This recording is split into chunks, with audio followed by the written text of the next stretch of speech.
Well, let's delve back into the equity space. Eugene Goosen, Portfolio Manager at ORA Fund Managers, is standing by. Eugene, thanks for joining us, of course, joining us from Cape Town. So talk to us right now about your views on the level of the market here in South Africa, because we're slipping, we keep on moving around kind of key record levels. We edge ever so high and then we slip back. We've been talking about US Treasury yields slipping back below 2%. We see the equity markets in the States on the back foot right now. So what is your sense as to where the market's headed? Yeah, hi. If we look at the US equity market as a starter, because we're so correlated with it, they had a fantastic run, and I think we are moving in the global markets into a space where earnings growth anticipation is getting more and more positive.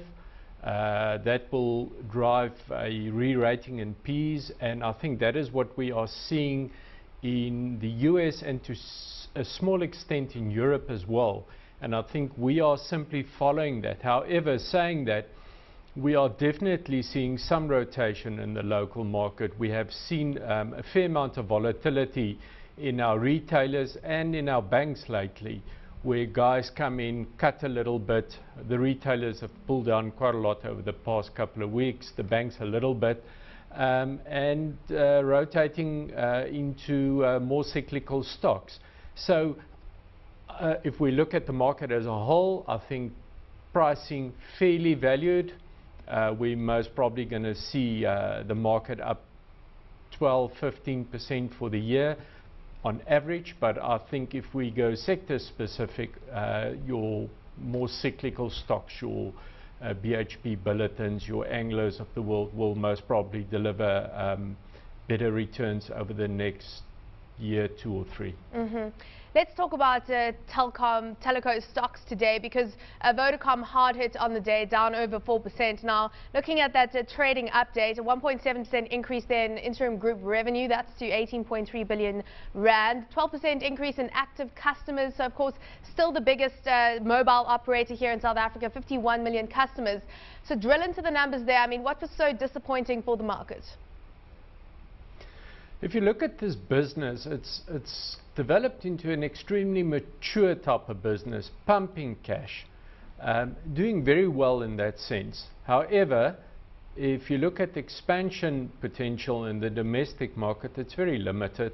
If you look at their ARPUs, disappointed in the domestic market. In other words, the bang for your buck, or the value that they're getting on account paying customers per month is slightly lower than what the market expected. The local services business is not performing the way that the market expected. The international side did better. So it's a very competitive environment. We're seeing the smaller guys cutting prices to eat around the carcass, as one can say. And I think this business, the potential for margin expansion is very small. On the contrary, I think they're most probably going to have margin contraction, and the potential for domestic sales in South Africa is also getting more and more limited. Competition is fierce in the market, although they're still operating in very healthy in a very healthy margin space. So yeah, all in all, the company is making tons of money, but it's not as much money as we would have liked it to see, and the foreign side is not giving it the kicker that it needs. So I mean, we saw a sell-off in the stock, just over 116 rand today. If the company is not making as much money as you would like, is there reason enough to then sell Vodacom and perhaps put it into a company that is proving to offer the returns that you're looking for? Well, maybe one can say you're going to own less Vodacom than you would normally would, or I would not buy it at these levels. Maybe it should sell off a little bit more. I think it's trading at around forward Ps of around 13 times earnings. So if it comes down to around 11.5 times forward earnings, I think it's more reasonably priced. This is typically what we are seeing. This is a very defensive type of asset. In other words, it generates very constant cash, grow earnings to a reasonable extent. It's not going to shoot the lights out in a bull market like Billiton will do. So you're going to hold some of this, but you're going to hold less, and you're most probably going to hold more cyclical stocks over the next 2-3 years.